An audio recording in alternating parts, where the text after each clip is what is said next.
안녕하세요. 저는 노원구의 둥지를 튼 어느덧 인생의 중턱을 넘어선 30대 중반의 여성입니다. 문득 이런 질문이 마음속 깊은 곳에서 메아리 칩니다. 여러분은 배우자의 과오를 과연 어디까지 감싸 안을 수 있으신가요? 인생이라는 캔버스에는 예상치 못한 색깔들이 덧칠해지기 마련이고 그 속에서 서로의 부족함을 보듬고 힘든 파도를 함께 헤쳐나가는 것이 진정한 부부의 모습이 아닐까 생각합니다. 저 역시 그런 믿음으로 고된 하루하루에 지쳐 힘겨워하는 남편에게 든든한 버팀목이 되어주고 싶었습니다. 불같은 성격의 시어머니의 날선 말들을 감당하는 것만으로도 숨막힐 지경이었지만 그래도 남편과는 행복한 가정을 꾸려나가고 싶었습니다. 하지만 남편이 세상 밖에서 어떤 그림을 그리고 다녔는지 알게 된 순간 제 마음속에는 망설임 없이 이별이라는 단어가 떠올랐습니다. 시어머니는 늘 저를 보며 좋은 남편 만나 팔자 고쳤다 라며 아들의 잘남 덕분이라고 자랑하셨지만 돈으로 쌓아 올린 탑이 과연 진실한 행복을 담보할 수 있을까요? 시어머니는 아들이 저지른 잘못을 알고 나서도 그게 무슨 문제냐며 오히려 목소리를 높였지만 결국 아들의 행동이 법의 심판을 받을 수 있다는 사실을 깨닫고 나서야 제게 용서를 구했습니다. 하지만 이미 때는 늦었고 두 사람은 똑같이 법의 잣대로 처벌을 받게 되었습니다. 남편과 결혼하기 전 저는 시부모님의 금슬이 그 누구보다 좋은 줄 알았습니다. 제 앞에서 두 분은 늘 존댓말을 사용하셨고 특히 시어머니는 조곤조곤한 말투로 따뜻한 분위기를 자아내셨습니다. 저희 부모님도 사이가 좋으시지만 두 분처럼 닭살 돋는 애정 표현은 하지 않으시거든요. 그래서 저는 속으로 정말 대단하시다라고 생각했습니다. 자기 부모님 정말 대단하시다. 뭐가 그렇게 두 분 다 보기 좋으신지. 존댓말 쓰시는 것도 그렇고 어머님 성품이 너무 좋으신 것 같아 저는 남편에게 감탄하듯 말했습니다. 그러자 남편은 너무나 당연하다는 듯 나는 뭐 늘 보던 모습이라 좋은지 모르겠는데 다른 집도 다 그런 거 아니야 라고 대답했습니다. 저는 권래 이 집안 분위기가 이런가 보다라고 생각하며 고개를 끄덕였습니다. 상견례 자리에서도 시어머니는 시아버지께 정성껏 반찬을 올려드리고 챙겨주시며 다정한 면모를 아낌없이 보여주셨습니다. 그러면서 저희 엄마를 보며 사돈도 음식 좀 챙겨드리세요 라고 말씀하셨습니다. 네, 정말 보기 좋으세요. 엄마는 수줍게 대답했고 시어머니는 그런가요? 저희는 뭐 늘 이래서 습관이 됐네요 라며 웃으셨습니다. 사실 저희 부모님도 인꼬부부라는 말을 자주 들을 정도로 사이가 좋으신 편인데 시부모님은 그보다 더 끈끈한 정을 나누는 것처럼 느껴졌습니다. 상견례가 끝나고 집에 돌아와 엄마와 아빠도 저와 똑같은 말씀을 하셨습니다. 그렇지. 그래, 두 분 사이가 진짜 좋으시네. 서준이가 반듯한 게 다 이유가 있었어. 저희 부모님은 집이 부유한 것보다 화목한 가정이 최고라고 늘 강조하셨습니다. 그러면서 남편의 집안이 화목한 것 같아 좋다고 말씀하셨죠. 하지만 막상 결혼하고 보니 그 모든 것은 가면 뒤에 숨겨진 거짓된 모습이었습니다. 시부모님의 관계는 그야말로 겉과 속이 다른 최악의 모습이었죠. 결혼 후 시댁에 여러 번 방문했지만 그때까지만 해도 전혀 눈치채지 못했습니다. 그러다 명절에 시댁에 갔다가 두 분이 험악하게 싸우는 모습을 목격하고 저는 충격에 휩싸였습니다. 그동안 제가 보았던 다정한 모습은 온데간데 없이 사라지고 낯선 얼굴만이 덩그러니 남아있었습니다. 가족이라고는 시부모님과 남편, 그리고 며느리인 저뿐인 공간에서 시어머니는 격앙된 목소리로 소리를 지르셨고 시아버지는 두 귀를 막고 밖으로 뛰쳐나가셨습니다. 내가 정말 못 살아. 시어머니의 절규가 텅 빈 집안을 가득 채웠습니다. 엄마 왜 그래요? 남편이 당황한 목소리로 물었고 시어머니는 냉장고에 있던 과일 먹지 말라고 그렇게 말했는데 내 아버지가 나 몰래 먹었잖아 라며 분통을 터뜨렸습니다. 별일 아닌데 뭘 그런 거 가지고 그러세요? 또 사면 되는데 남편이 달래듯 말했지만 시어머니는 지게 어떻게 별일이냐? 내 말을 무시한 거 아니냐? 라며 더욱 흥분했습니다. 싸움의 이유를 들어보면 사실 이렇게까지 큰 소리를 지를 만한 내용은 아니었습니다. 더군다나 자식 앞에서 저렇게까지 격렬하게 싸우셔야만 했나 싶을 정도로 저는 과하다는 느낌을 지울 수 없었습니다. 몇 분 뒤 시아버지가 다시 집 안으로 들어왔지만 시어머니는 여전히 분이 풀리지 않으셨는지 계속해서 고함을 지르셨고 결국 두 분은 방문을 닫고 들어가 더욱 격렬하게 싸우기 시작했습니다. 남편이 들어가 말려보았지만 소용이 없었습니다. 설상가상으로 명절 연휴가 길어 이틀 밤을 묵고 올 계획이었는데 시부모님의 싸움 때문에 명절 당일 겨우 하루만 있다가 친정으로 향했습니다. 좋지 않은 이야기를 전하고 싶지 않아 친정에서는 시댁에 대한 언급을 최대한 피했습니다. 남편의 입장도 고려하여 좋은 이야기만 나누다 돌아왔지만 그날 이후로 시부모님은 거의 매일같이 싸우셨습니다. 이쯤 되니 제가 결혼하고 나서부터 싸우기 시작하신 건지 아니면 그전부터 그랬던 건지 궁금해졌습니다. 제가 알고 있던 시부모님은 금슬이 좋은 인꼬부부였는데 대체 무슨 일이 벌어진 건지 혼란스러웠습니다. 그래서 남편에게 조심스럽게 물어보았습니다. 그러자 남편은 충격적인 사실을 털어놓았습니다. 사실 두 분의 사이는 원래부터 좋지 않았다고 말했습니다. 뭐라고? 그럼 그때 내가 본 건 다 거짓이었어. 제 입에서 믿을 수 없다는 듯 탄식이 흘러나왔습니다. 내가 한번 생각해봐. 며느리 될 사람이 앞에 있는데 그럼 그 앞에서 싸우겠어? 그리고 엄마 아빠가 자주 다투고 사이가 나쁘다고 하면 내가 안 좋게 볼 것 같아서 나도 그냥 대충 둘러댄 거야. 남편의 말을 듣고 나니 어느 정도 이해가 되었습니다. 좋지 않은 집안 이야기를 꺼내는 것은 누구에게나 쉽지 않은 일일 테니까요. 더군다나 자신의 부모님 일이었기에 저 또한 자식으로서 남편을 이해하려고 노력했고 그렇게 어물쩍 넘어갔습니다. 하지만 시부모님은 툭하면 싸우셨고 부부 사이의 일은 두 분이 알아서 해결하시겠지 생각하며 애써 외면했습니다. 하지만 문제는 두 분이 다투실 때마다 시어머니가 꼭 저희 집을 찾아오신다는 것이었습니다. 남편과 결혼한 지 얼마 되지 않았을 무렵 연락도 없이 시어머니가 갑자기 저희 집을 방문한 날이 있었습니다. 어머님, 일이세요? 제가 놀라 묻자 시어머니는 다짜고짜 넌 뭐 하고 서 있냐? 이거 받아, 빨리, 라며 캐리어를 내밀었습니다. 아니, 이 캐리어는 뭐예요? 짐이 왜 이렇게 많아요? 제가 어리둥절해 묻자 시어머니는 내 짐이지. 내가 너희 집에서 살림해 줄 테니까 나 여기서 좀 지내야겠다 라며 폭탄 선언을 했습니다. 엄마, 그건 아니죠. 갑자기 왜 그러세요? 아빠랑 또 싸우셨어요. 남편의 물음에 시어머니는 기다렸다는 듯이 시아버지와 싸운 이야기를 본물 터지듯 쏟아내기 시작했습니다. 원래 부부 싸움이라는 것이 엄청나게 큰 이유로 싸우기보다는 남들이 들었을 땐 사소한 이유로 시작되는 경우가 많잖아요. 이날 제가 들은 이야기도 그랬습니다. 정말 그냥 웃어넘길 수 있는 일이었는데 그걸로 크게 싸우고 집까지 나왔다는 사실이 제 머리로는 도저히 이해되지 않았습니다. 다행히 남편도 저와 같은 생각이었는지 캐리어를 들고 시어머니와 함께 밖으로 나갔습니다. 그리고 1시간쯤 지나서 남편이 혼자 들어오더라고요. 왜 혼자 들어와? 어머님은 제가 걱정스레 묻자 남편은 집에 모셔다 드렸어. 그렇게 화내면서 나오셨는데 그냥 들어가셨어 라고 대답했습니다. 그럼 엄마가 갈 곳이 어디 있어? 우리 집은 내가 안 된다고 했으니 집에 가셔야지. 뭐 어쩌겠어. 이날 남편은 저에게 미안해했고 부디 두 분이 서로 잘 푸시길 바랐습니다. 다음 날 저는 평소처럼 회사에 출근해서 일을 하고 있었는데 시어머니에게 전화가 와서 받았습니다. 그런데 전화를 받자마자 시어머니는 저에게 고래고래 소리부터 지르셨습니다. 어머님, 뭐라고 하시는지 하나도 못 알아듣겠어요. 소리 좀 그만 지르세요. 제가 짜증 섞인 목소리로 말하자 시어머니는 내가 지금 소리 안 지르게 생겼냐? 대체 왜 그러시는데요? 라며 더욱 목소리를 높였습니다. 내가 시켰냐? 뭐려?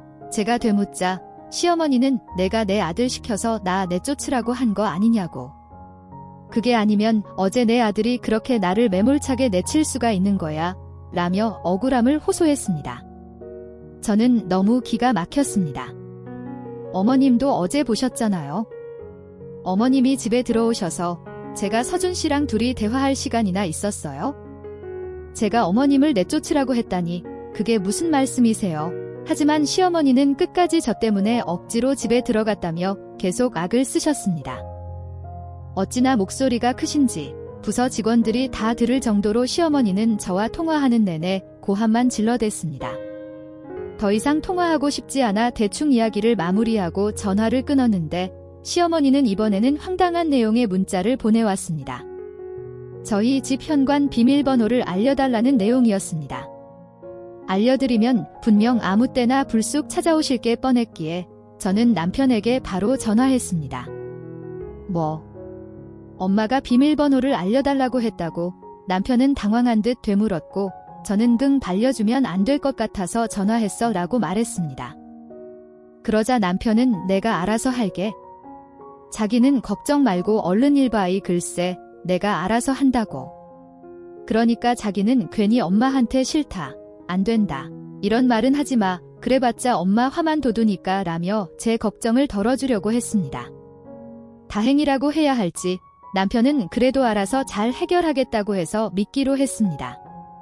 그래도 궁금한 마음에 퇴근하고 집에 도착해서 남편에게 다시 물어보았습니다. 그랬더니 남편은 시어머니 기분 상하지 않게 잘 말씀드렸고 더 이상 신경 쓰지 않아도 된다고 안심시키길래 저는 알겠다고 대답하고 넘어갔습니다. 그런데 며칠 뒤 시어머니는 이 일로 저에게 또다시 화를 내셨습니다. 야, 너 대체 그게 무슨 짓이냐? 격앙된 시어머니의 목소리가 전화기 너머로 울려 퍼졌습니다. 네. 제가 뭐려? 제가 당황해 묻자 시어머니는 내가 누구 덕에 잘 사는데 나한테 이런 대우를 하냐 말이야 라며 격분했습니다. 아니, 내가 우리 서준이 엄마한테 현관 비밀번호 알려주는 게 그렇게 어려운 일이냐고 시어머니의 날선 목소리가 귓가를 맴돌았다.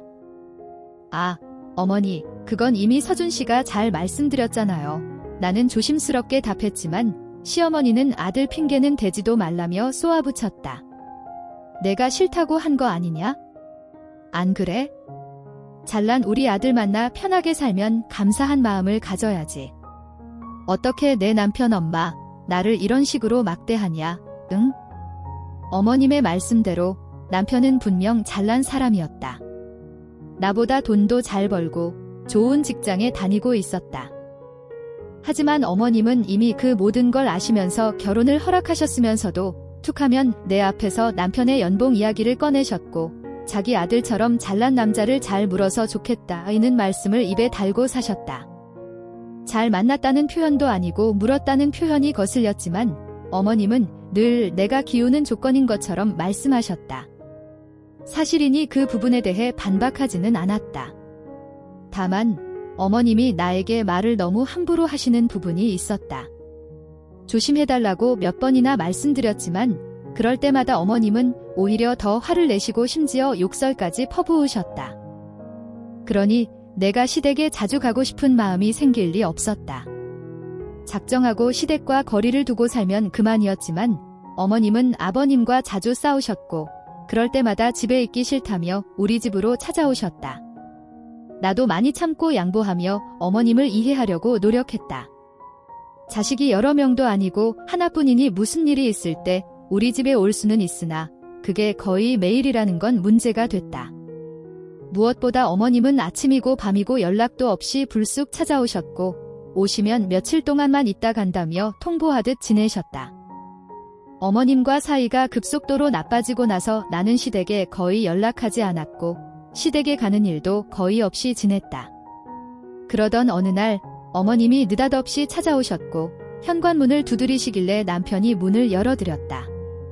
남편도 이런 일이 계속 반복되니 지쳤는지 전에는 중간에서 내가 힘들지 않게 잘하더니 이제는 나한테 이해해달라고만 했다. 어머님은 집에 오시면 조용히 계시지도 않았다. 아버님 욕을 그렇게 하셨다.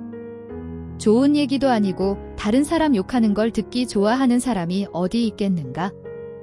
심지어 들어보면 아버님이 그렇게 잘못한 것 같지도 않았다. 하지만 어머님도 갈 곳이 없고 마음 둘 곳이 없어 오신 건데 내가 매몰차게 내쫓을 수도 없는 상황이었다. 한 번 오시면 집안 살림에 간섭하는 건 물론이고 내가 뭘 하는지 일일이 참견하셨다. 회사 일로 늦게 노트북을 켜서 일을 하고 있으면 어머님은 내 옆으로 오셔서는 넌 지금 이 시간에 뭐 하는 거냐? 게임하냐? 라고 물으셨다. 아니요, 일하잖아요. 내가 대답하면 어머님은 무슨 일을 회사에서 안 끝내고 집에 와서 한다니? 공부도 꼭 못하는 애들이 집에 와서 늦게까지 한다니까. 우리 서준이는 학교에서 공부 다 끝내고 집에 오면 숙제 말고는 늦게까지 공부하고 그러지 않았어. 어중간하게 공부하는 애들이나 날쌔고 그러지. 널 보니 딱 그 짝이다. 회사에서 일을 제대로 끝내고 와야지. 집에 와서도 이 일을 하냐? 라며 혀를 차셨다. 화도 났지만 일도 해야 하고 바로 다음날 집으로 가신다고 하니 꾹 참았다. 그런데 어머님은 부부싸움 후 항상 짐을 싸서 우리 집에 오셨는데 남편이 시댁으로 가는 날도 있었다. 남편과 나는 서로 회사는 달랐지만 퇴근 시간이 얼추 맞는 날이면 꼭 만나서 같이 집에 갔다. 그래서 이날도 퇴근 후 남편과 만나기로 약속했는데 갑자기 급하게 시댁에 가게 되었다고 연락이 왔다. 자기야, 벌써 도착한 거야? 내가 묻자. 남편은 자니? 그게 아니라 나 지금 엄마 집에 가봐야 될 것 같아. 시댁에. 갑자기 왜, 무슨 일 있어? 라고 되물었다. 일단 나도 잘 몰라. 그런데 좀 늦을 것 같으니까 먼저 집에 가 있어? 내가 무슨 일이냐고 하니 시부모님이 또 다투셨는데 어머님이 남편에게 전화해서는 소리를 지르고 빨리 오라고 난리가 났다고 하더라. 그래서 나도 가야 하나 싶어 같이 갈까 했더니 나는 오지 말라면서 혼자 다녀온다고 했다. 결혼해서 어머님을 많이 겪어보니 성격은 그야말로 다혈질이었다. 아버님이 그런 어머님의 성격을 받아주지 못하시는 거였다. 그래서 두 분이 항상 싸우셨는데 남편도 그걸 잘 알고 있었지만 어머님의 성격을 받아줄 사람은 아무도 없었기에 남편이 그저 어머님 편을 들어주는 것 말고는 방법이 없었다. 어머님 앞에서는 다른 말을 하면 안 된다. 나한테 말도 안 되는 억지를 피우실 때마다 내가 그건 아니라고 콕 집어 다시 말씀드리면 어머님은 더 화를 내셨다. 그런데 남편이 이런 어머님의 성격을 잘 알아서 어린아이 달래주듯 하더라. 어머님은 자기 마음을 알아주는 사람이 아들밖에 없다고 생각하셨기 때문에 툭하면 집에 찾아오시거나 남편에게 전화해서 상황을 해결해달라고 하시는 듯 보였다. 우리 친정 부모님도 물론 부부싸움을 하셨다. 그런데 아빠가 항상 져주시고 엄마가 잔소리를 하는 정도였다. 그리고 이제는 나이도 있으시니 두 분이 다투시는 일은 거의 없었다.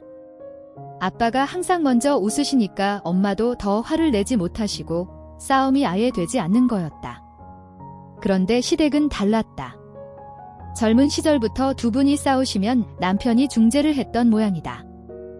그러니 결혼을 해서 가정을 꾸렸음에도 여전히 남편이 나서서 문제를 해결하려고 하는 거였다. 아무튼 남편은 어머님이 울면서 소리를 지르는데 자식으로서 모른 척은 못하겠다고 했다. 시댁은 내가 결혼하고 조용한 날이 거의 없었다. 무엇보다 남편이 개입을 하다 보니 나는 신경을 쓰고 싶지 않아도 시댁 일로 골치가 아팠다. 그런데 시댁 문제로도 모자라 남편에게도 문제가 있었다. 언젠가부터 남편이 회사를 가기 싫다고 하더라. 아니, 그래도 출근은 해야지. 얼른 일어나. 나는 평소처럼 아침 일찍 일어나 아침을 하고 출근 준비를 하고 있었는데 남편이 침대에서 일어나질 않더라. 겨우 깨워서 일으켰는데 한다는 말이 출근하기 싫다는 말이었다. 신입사원도 아니고 직급도 있으면서 이런 행동이라니 이해가 되질 않았다. 그런데 이유를 물어보니 생각지도 못한 일이 있었다. 아니, 회사에서도 그런 일이 있었어? 나도 처음이야. 대화로 잘 풀어볼 수는 없을까? 내가 묻자. 남편은 내가 왜 안 그랬겠어? 그런데 다른 직원들하고 합심해서 나를 더 괴롭히는데 나이 먹고 내가 이런 일을 겪을 줄은 누가 알았냐고. 남편은 직장에서 다른 직원으로부터 괴롭힘을 당하고 있다고 했다. 20대 젊은 나이도 아닌데 얼마나 힘들면 저럴까 싶어서 좋게 얘기했는데 단순히 해당 직원과 사이가 안 좋은 것뿐만 아니라 부서에서 거의 왕따 수준이라고 하더군. 내가 여기서 그만두면 여태 내가 쌓아온 커리어가 무너질 것 같아 불안해.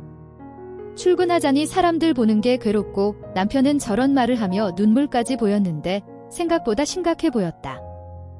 그동안 내가 신경 쓸까 봐 말 안 하고 혼자 버틴 모양인데 나도 직장 생활을 하고 있고 불편한 직원 한 명만 있어도 신경이 많이 쓰이기에 남편이 그간 많이 힘들었겠다는 생각이 들었다. 그날 이후 남편은 무단 결근을 할 때가 많았다. 아무리 그래도 이건 아니다 싶어 나는 어떻게든 출근은 하라고 했다. 혹시라도 나중에 문제가 될 만한 일은 만들지 말라고 하면서 말이다. 그리고 혼자 힘들어하지 말고 인사 담당자와 상담이라도 해보라고 했더니 남편이 알겠다며 출근을 했다. 그런데 도저히 안 되겠는지 다시 출근한 지 일주일 만에 남편은 쉬고 싶다고 했다. 나는 회사 상황이 어떤지 알고 있었고 그래서 남편에게 안 된다고 무조건 출근하라는 말은 못하겠더라. 거기다 남편은 이미 회사에 휴가 신청도 해 놓은 상태였다. 나는 다른 건 신경 쓰지 않고 남편이 빨리 안정을 되찾길 바랄 뿐이었다.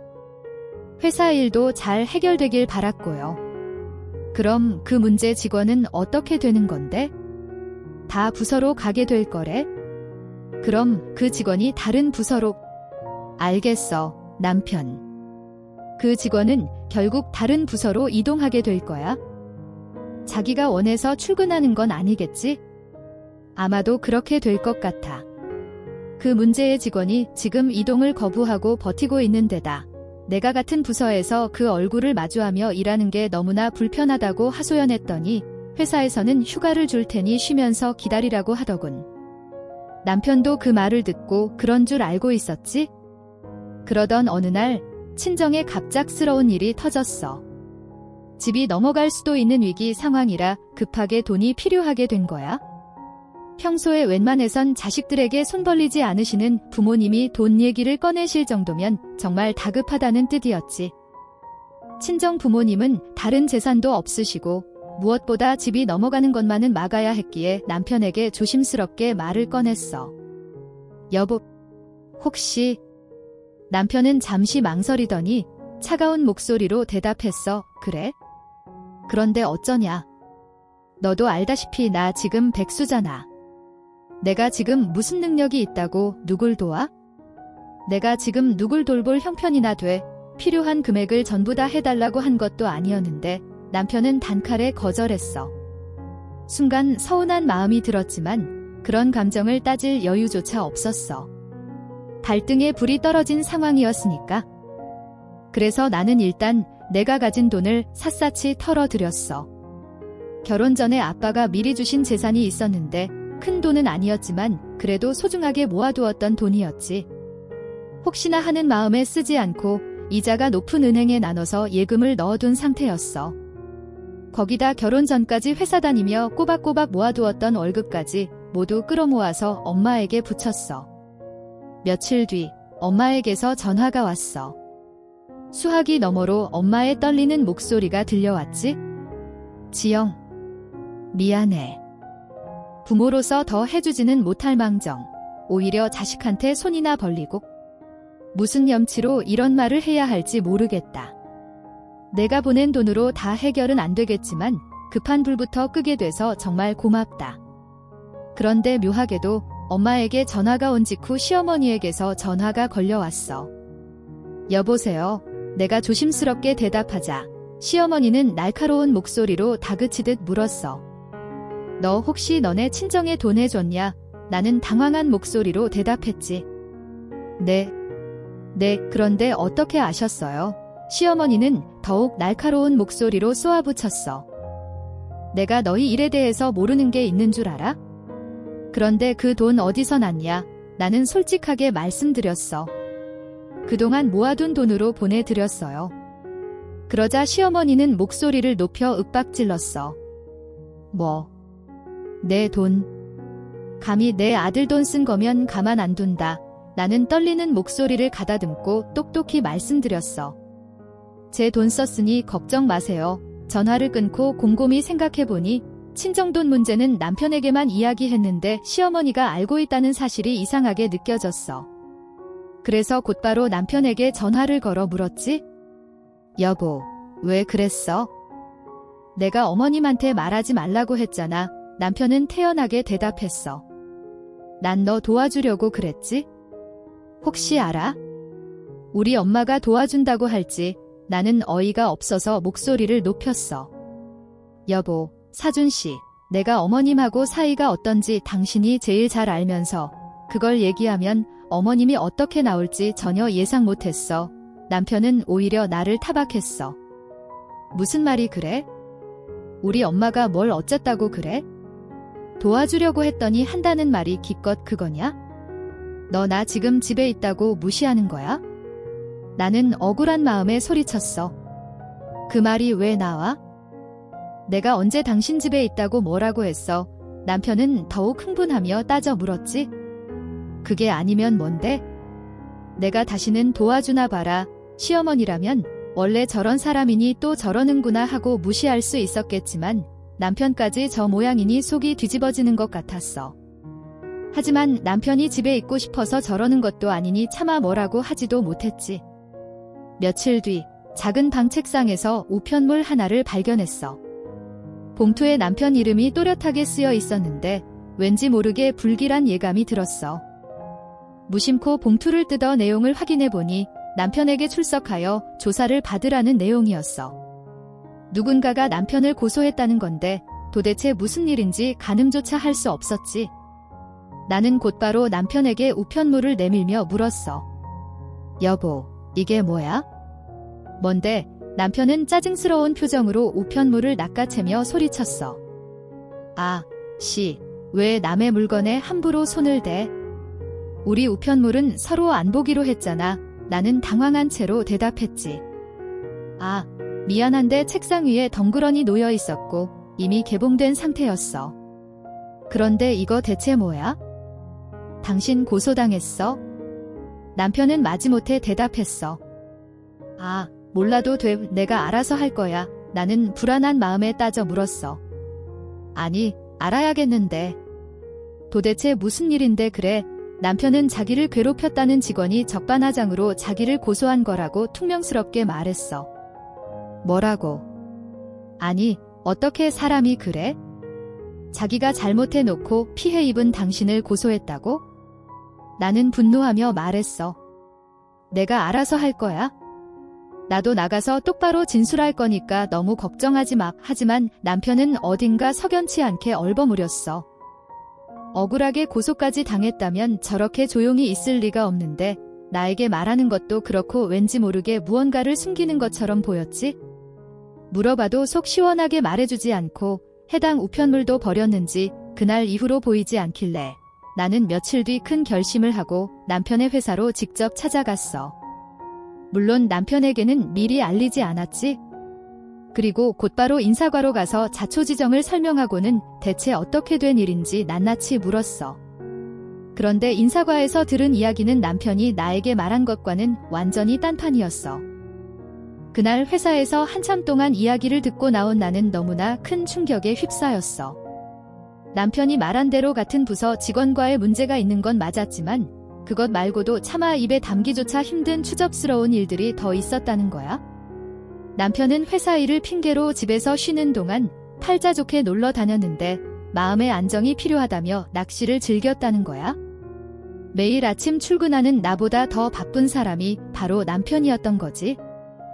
주말에는 거의 집에 없을 정도로 낚시터를 찾았는데 그동안 남편이 힘들 걸 생각해서 걱정만 했던 나는 이루 말할 수 없는 배신감을 느꼈어.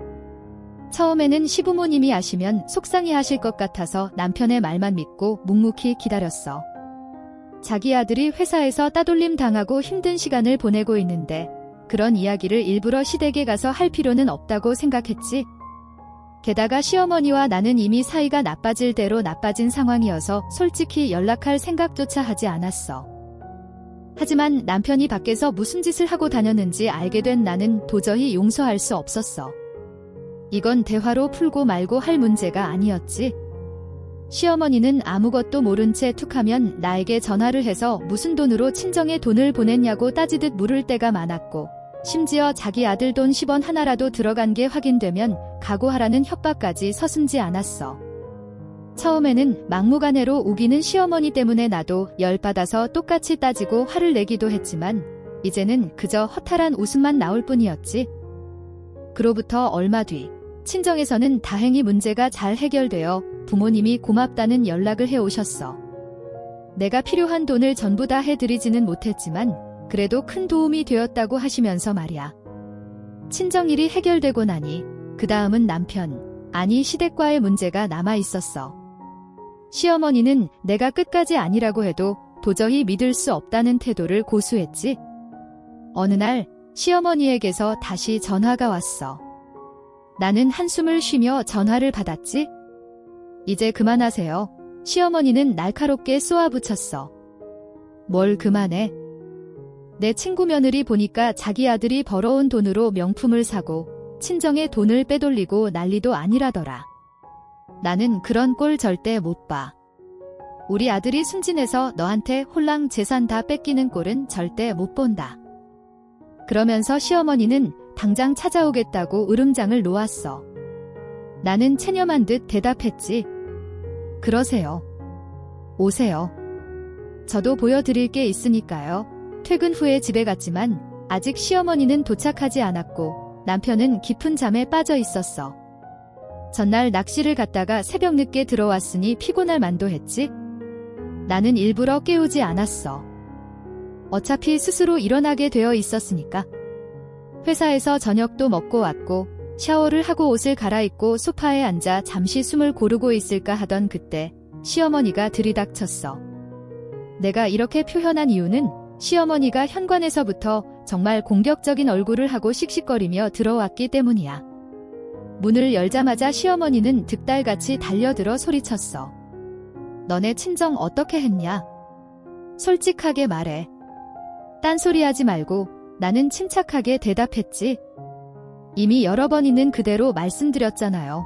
시어머니는 더욱 격앙된 목소리로 다그쳤어. 무슨 돈으로? 나는 담담하게 대답했어. 제 돈으로요. 시어머니는 코웃음을 치며 비웃었어. 내 돈. 내 돈.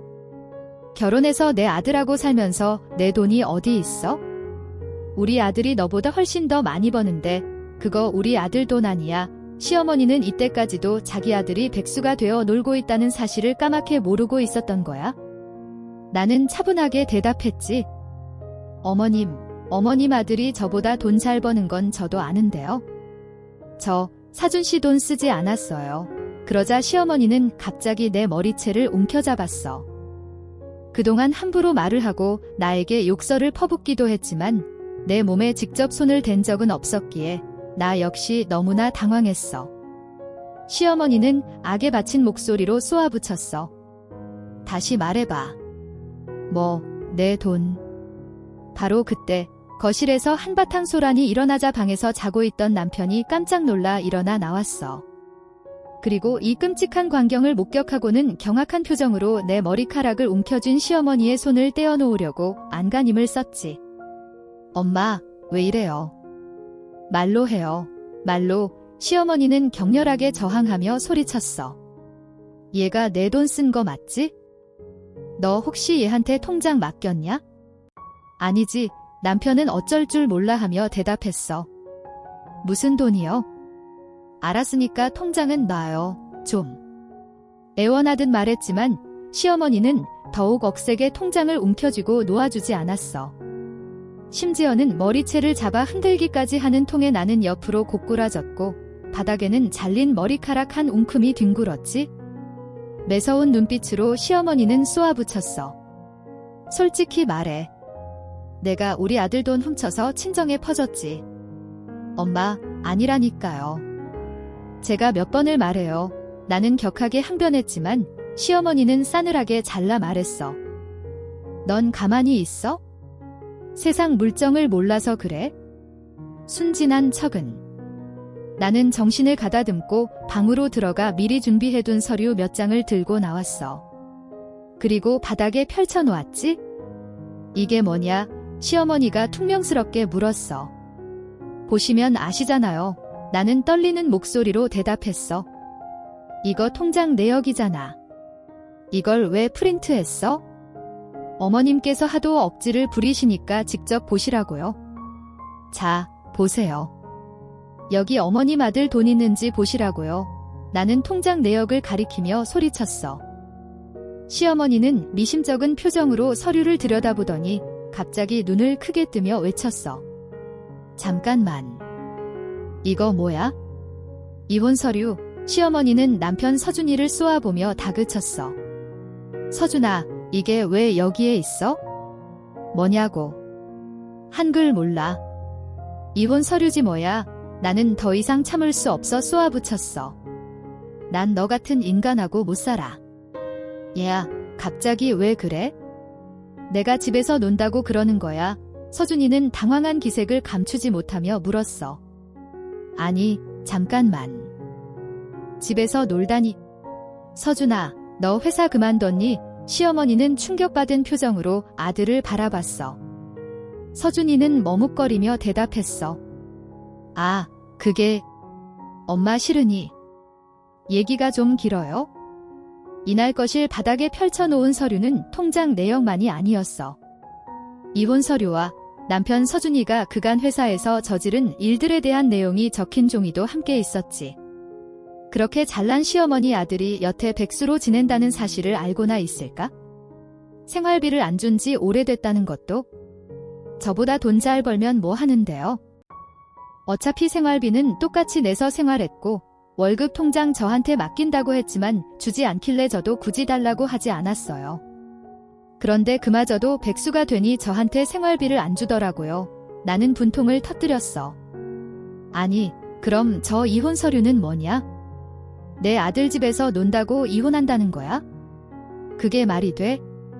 부부가 힘들 때 서로 위로하고 보듬어줘야지. 시어머니는 격앙된 목소리로 항변했어. 네, 맞아요. 부부라면 서로 위로해주고 보듬어줘야죠. 그리고 서로 속이는 것도 없어야 하지 않나요? 나는 싸늘하게 되물었어. 우리 아들이 뭘 속였는데? 시어머니는 눈을 부릅뜨고 나를 노려봤어. 나는 제일 바닥에 깔려있던 종이 한 장을 집어들었고 직접 읽어보라며 시어머니에게 건넸어. 시어머니가 그 내용을 읽기 시작하자 남편 서준이는 재빨리 뺐으며 소리쳤어. 아, 이게 뭐야? 얘야, 너 이거 어디서 났어? 왜? 내가 끝까지 모를 거라고 생각했니? 나는 차분하게 대답했어. 그 종이에 적힌 내용은 남편 서준이가 회사에서 그간 저질렀던 모든 일들이 낱낱이 정리된 내용이었지. 남편은 나에게 말했던 것과는 달리 직장 내 괴롭힘의 피해자가 아닌 가해자였던 거야. 내가 수상한 우편물을 보고 남편에게 물었을 때 제대로 얘기해주지 않아 답답해서 남편 회사로 찾아간 적이 있었는데 인사과에서 피해자분과 직접 대화할 수 있게 자리를 만들어주셨어. 혹시나 피해자가 저를 만나기 싫다고 하면 조용히 돌아올 생각이었는데 다행히 만나주셔서 그동안 무슨 일이 있었는지 들을 수 있었지. 나는 남편이 회사에서 너무 힘든 일이 있다고 해서 쉬는 줄 알고 있었는데 말이야. 그래요. 어이가 없네요. 그러니까 제 남편이 그랬다는 거죠. 나는 어이없는 표정으로 되물었어. 네, 맞습니다. 이 피해를 당했다는 그 직원은 남편과 같은 부서 사람이었고 다른 회사에서 이직했다고 했어. 직급은 남편보다 바로 아래였으나 인사 담당자의 말을 들어보니 경력이 화려하다고 했지. 한마디로 나이는 어렸으나 전 직장보다 직급도 승진하고 연봉도 많이 높여서 들어온 직원이라고 했어. 그래서 남편 입장에서 안 좋게 본 것 같다는 말까지 덧붙였지. 아무튼 회사에서는 그래도 남편이 오래 일한 직원이고 직급도 어느 정도 있다 보니 앞뒤 상황을 다 따져봤어도 남편의 입장에서 상황 정리를 하려고 했다. 부서 이동을 할 사람은 문제를 일으킨 남편이었는데 오히려 피해를 입은 직원한테 다른 부서로 가라고 하니 저라도 억울했겠다 싶었어. 그래서 이 사람은 회사 내에서 일을 제대로 해결해주지 않으니 퇴사할 각오를 하고 노동청에 신고도 하고 형사 고소까지 진행한 거라고 했어. 남편은 회사에서 문제의 직원을 부서 이동시키거나 혹은 내분 뒤 잠잠해지고 나서 다시 연락해준다는 말에 쉬고 있던 중이었는데 저한테는 감쪽같이 거짓말을 한 거였지. 그리고 내가 이혼 결심을 하게 된 건 이미 시어머니와의 관계도 있었지만 절대로 용서할 수 없었던 남편의 행동 때문이었어. 이번 문제는 단순히 남편과 해당 직원 사이의 불화가 끝이 아니었거든. 그동안 남편은 회사에서 회식 있을 때면 한 번도 빠지지 않고 참석했는데 술자리를 좋아하는 사람이었거든.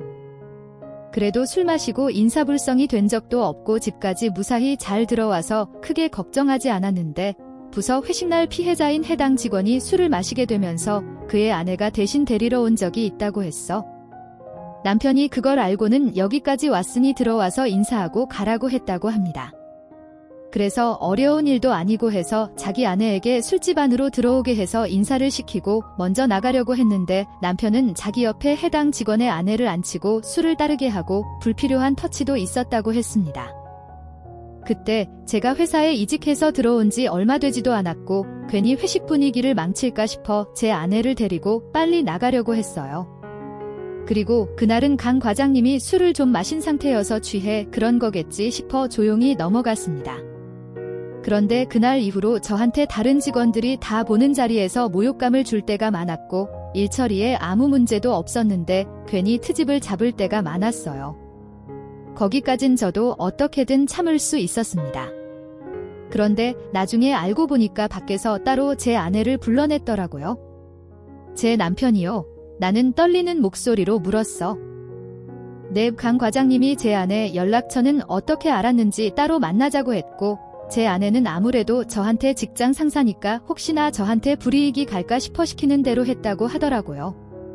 그냥 커피 한 잔만 마시자고 해서 나간 건데 늦게까지 와인바에서 둘이 와인 마시고 차 안에서 내리지도 못하게 하고 지금 제 아내는 충격이 너무 커서 정신과도 받고 있어요. 나는 이날 들은 얘기를 그대로 시어머니와 남편, 서준이 앞에서 쏟아냈어. 그러자 남편 서준이는 그런 적이 없다고 끝까지 거짓말을 하는 거야? 난 기억 안 나, 정말이야? 기억이 안 나. 어떻게 가정 있는 노미 같은 부서 직원 아내한테 그런 짓을 하냐? 정말이야? 술 마시고 기억이 안 나는데 그쪽에서 일방적으로 그렇게 주장하는 거라고 나는 분노에 휩싸여 소리쳤어. 남편의 말대로 상대방 측에서 일방적으로 주장한 것일 수도 있어. 남편이 취한 걸 이용해서 말이지. 하지만 증거는 너무나 명확한 상황이었어. 남편에게 괴롭힘을 당했던 해당 직원은 예전에 회식을 했던 술집에 가서 CCTV 영상까지 확보해둔 상태였는데 저한테 직접 그 영상을 보여줬어. 나는 그 영상을 보고 정말 기가 찼지? 그 직원의 말대로 남편 옆에는 어떤 여자분이 앉아 있었는데 계속 남편의 손이 그 여자 쪽으로 향해 있었어. 뿐만 아니라 그 아내분과 남편이 따로 밖에서 만났을 때 두 사람의 대화 녹음본도 있었어.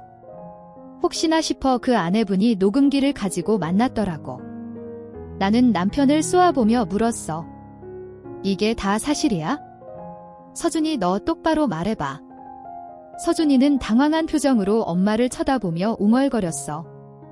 엄마, 저 진짜 기억 안 나요. 나는 시어머니를 바라보며 냉정하게 말했어. 그래, 정말 기억이 안 나더라도 이렇게 증거가 있는데 어떡하냐. 죄값을 치러야지. 이미 백수로 쉬던 중이라 생활비도 못 받고 살고 있었는데 시어머니는 자기 아들이 이런 일을 저지른 것에 대해서 아무 말도 못하고 있었어. 시어머니는 잠시 망설이더니 나에게 조심스럽게 말을 건넸어. 저기야, 그래도 내가 우리 서준이 부인인데 다른 사람 말만 듣고 이러면 안 되는 거다. 부부라는 게 뭐냐? 힘들 때 옆에서 힘이 되어주는 거라고. 배신하지 말고. 나는 코웃음을 치며 대답했어. 어머님, 배신은 제가 아니라 어머님 아들이 먼저 했잖아요. 여태 뭘 들으신 거예요? 시어머니는 고개를 저으며 혀를 찼어. 남잔 다 똑같다.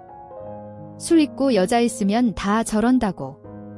나는 어이없는 표정으로 되물었어. 그게 무슨 말씀이세요? 안 그런 사람이 더 많아요. 그리고 저런 행동을 하는 거 자체가 문제고 저건 범죄라고요. 뭐? 범죄? 뭐 그렇게 무서운 말을 한 술을 마시고 취하면 저럴 수도 있는 거지. 시어머니는 여전히 정신을 차리지 못하고 헛소리를 늘어놓았어. 더 이상 말이 통하지 않았어. 그래서 더는 시어머니가 계속 뭐라고 하든, 시어머니가 무슨 말을 하든 나는 더 이상 귀 기울이지 않았어. 이미 마음속으로는 이별을 결정했고 더 이상 그 어떤 변명도 듣고 싶지 않았거든. 나는 냉정하게 이혼 서류를 내밀었고 남편 강서준은 발악하며 절대 이혼할 수 없다고 울부짖었지만 결국 법정으로 향할 수밖에 없었지. 너 나중에 후회할 거다. 남편의 절규가 귓가를 때렸지만 내 마음은 이미 단단히 굳어 있었어. 내가 왜 후회해? 곧 회사에 복귀할 거야. 그동안 집에서 놀았다고 날 무시했던 거 두고두고 후회하게 될걸? 내 연봉이 얼만데 너도 잘 알잖아. 하지만 과연 그 회사에 다시 발을 들일 수 있을까? 불안한 그림자가 스치는 건 어쩔 수 없었지. 너 지금 우리 아들한테 악담하는 거냐? 시어머니가 날카롭게 쏘아붙였지만 나는 조금도 물러서지 않았어. 아니요, 사실을 말하는 건데요. 그리고 강서준 씨, 똑바로 들어요. 내가 당신이 집에서 놀았다고 이혼하자고 한 줄 알아요? 당신이 밖에서 그 추잡스러운 짓을 하고 다닌 것 때문이잖아요. 결국 다 밝혀질 거예요. 회사는 내 편이라고요. 내가 무고죄로 다시 고소할 거니까 두고 보세요. 남편은 끝까지 큰 소리를 쳤고 시어머니는 옆에서 오히려 잘 됐다며 이참에 이혼하고 나보다 더 능력 좋은 여자 만나 재혼하라는 막말까지 서슴지 않았어. 나는 오히려 안도했지. 속으로는 시어머니마저 이혼을 반대할까 봐 얼마나 조마조마했는지 몰라. 물론 반대했더라도 어떻게든 이혼을 감행했겠지만 결국 나는 남편과의 이혼 소송을 시작했고 시어머니를 상대로 위자료 청구 소송까지 걸었어. 아마 시어머니는 이건 예상 못했을 거야. 그동안 나에게 퍼부었던 폭언은 물론 전화나 문자로 툭하면 소리를 지르고 막무가내로 억지를 부리는 등 정신적인 스트레스를 준 것에 대한 정당한 대가였지.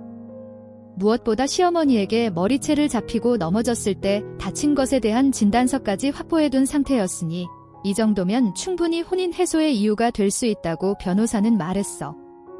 기나긴 법정 공방 끝에 나는 마침내 이혼에 성공했지만 전 시어머니는 내가 위자료를 받는 것에 대해 몹시 아까워하며 마지막까지 저주를 퍼부었어.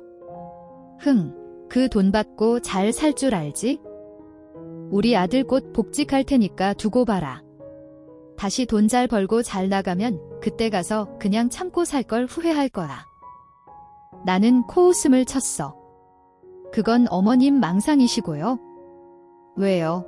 또 제 머리채 잡으시게요? 엄마, 그만해. 다 끝났는데 뭘 그래? 잘 가라. 그리고 다시는 보지 말자. 남편이 힘겹게 말렸지만 시어머니의 분노는 쉽게 가라앉지 않았지. 그건 내가 할 말이야.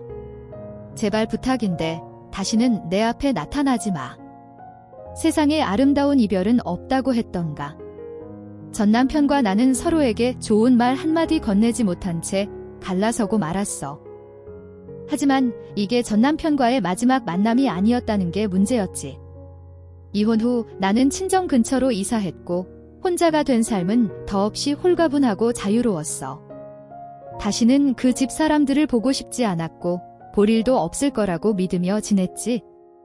하지만 이혼 소식을 전해 들은 지 얼마 되지 않아 술에 잔뜩 취한 전 남편이 나를 찾아왔어. 내가 새로 이사한 집은 전 남편이 모르고 있었는데 그날이 명절 연휴여서 친정에 갔다가 우연히 마주친 거였어. 얘야, 지영아. 여기서 뭐해? 너 만나려고 왔어. 전 남편의 혀꼬부라진 목소리가 귓가를 울렸어.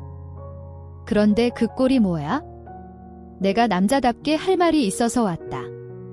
나는 냉소적으로 대꾸했어. 나중에 또 술 취해서 기억 안 난다고 억지 부리려고? 주정 그만하고 가라.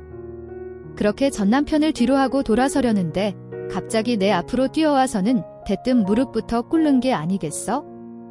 내가 잘못했다.